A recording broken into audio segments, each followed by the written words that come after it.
Good morning. आज हम बात करेंगे कुरानिक विजडम।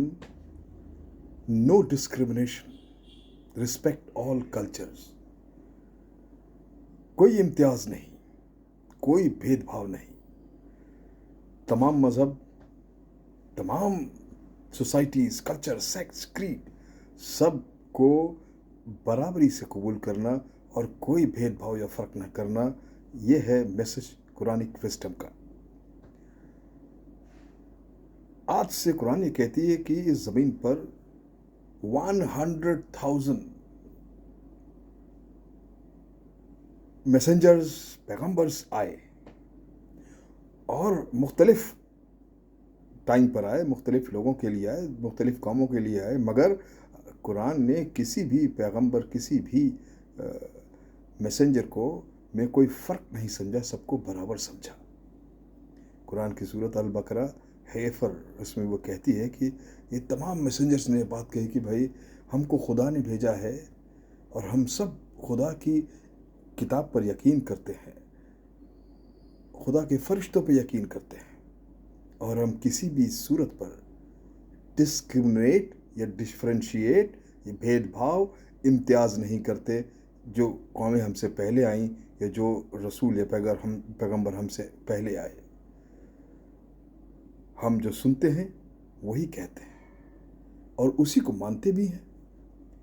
ऐ खुदा, तू माफ़ करने वाला है, तो क्योंकि हम सबको वापस तेरे पास ही आना है। Chapter 2 verse 285। कुरानिक वर्स की ये जो वर्स है, ये बात तो कहती है कि तमाम पैगंबर, तमाम मैसेंजर्स, तमाम प्रॉफिट्स ऑफ गॉड, ये सब बराबर हैं। सब उस वक्त के, उस काल के लोगों के लिए आए, उन्होंने अपना पैगाम दिया और एक हेल्दी सोसाइटी। इसके साथ साथ एक और मैसेज देती है कि जब खुदा ने इन पैगम्बरों में कोई इत्तेफाक नहीं किया, भेदभाव नहीं किया, तो हम सबको ये मानना पड़ेगा कि हर पैगम्बर, वो किसी भी काल में आया हो, किसी भी कौम के लिए आया हो, उसके लिए इज़्ज़त और रिस्पेक्ट देना चाहिए और उनको भी पूरी तरह से कबूल करना चाहिए। तभी एक सेहतियाब माशरा बन सकता है। एक हेल्दी सोसाइटी के लिए बहुत ज़रूरी है कि डिस्क्रिमिनेशन ना हो, भेदभाव ना हो, इम्तियाज़ ना हो, और जहाँ पर रिलीजियस फ्रीडम हो, मजहबी आज़ादी हो और रिलीजियस टॉलरेंस हो, एक दूसरे के कस्टम्स को, रिलीजन के मज़हब को बर्दाश्त करने का मादा हो, कबूल करने का मादा हो। ये बहुत इम्पॉर्टेंट है समझ लेना। किसी भी कल्चर के रिस्पेक्ट करने की वजह से क्या होगा, इस डिफरेंस ऑफ बिलीफ को, अगर मुख्तलिफ अक़ीदों को हम कबूल करेंगे, तो हम जो इंसानों की जो रीज़न करने की कैपेबिलिटी है वो बढ़ती है, उनकी जो इंटेलेक्चुअल डेप्थ है वो बढ़ती है, और वो किसी भी हालत में दे हैव नो राइट, उनके पास कोई ऐसा राइट नहीं कि किसी भी मज़हब, किसी भी कास्ट, क्रीड या पैगम्बर के लिए डिसरिस्पेक्ट को जाहिर करें या कहें।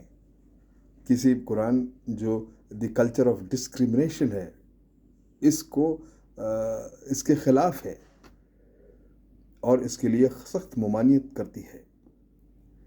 हम रोज़मर्रा की ज़िंदगी में अगर देखें कि अगर हम डिसिप्लिन्ड हैं और इस टॉलरेंस के प्रिंसिपल को कबूल करते हैं, दूसरों को भी हक देते हैं कि वो अपने कन्विक्शन के मुताबिक अपने मज़हब को प्रीच कर सकें या प्रैक्टिस कर सकें, तो एक कितनी हेल्दी सोसाइटी, माशरे का निर्माण होगा, जहाँ पे कोई वायलेंस, हिंसा या टकराव की कोई गुंजाइश नहीं होगी। म्यूचुअल रिस्पेक्ट बेहद ज़रूरी है।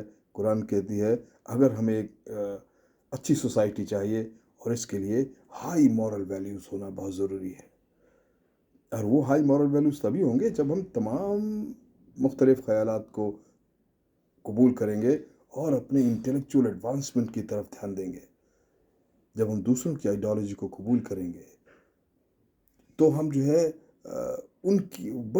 उनकी चीज़ों को भी समझेंगे और अपनी एक हेल्दी डायलॉग, एक हेल्दी डिस्कशन को जन्म देंगे, और वो एक इनवेरेबली इंटेलेक्चुअल चैलेंजेस और आइडियोलॉजिकल क्वेश्चंस को जन्म देंगे, اور دونوں ایک دوسرے سب مختلف جو فکر ہیں وہ ایک دوسرے کو قبول کریں گے. اس میں سب سے ضروری چیز یہ ہے کہ ہم کو تمام کلچرز کو رسپیکٹ کرنے کا وہ حکم دیا گیا ہے، اور یہ کہا گیا ہے کہ ہر قسم کی منفی نگیٹو تھنکنگ کو اپنی زندگی سے باہر کریں، اور ایک پیسفل کو ایگزسٹنس تبھی ممکن ہے جب ہم ڈسکرمنیشن بالکل نہیں کریں گے اور تمام مذاہب تمام کلچر کریڈ کو کی عزت کریں گے. Thank you very much.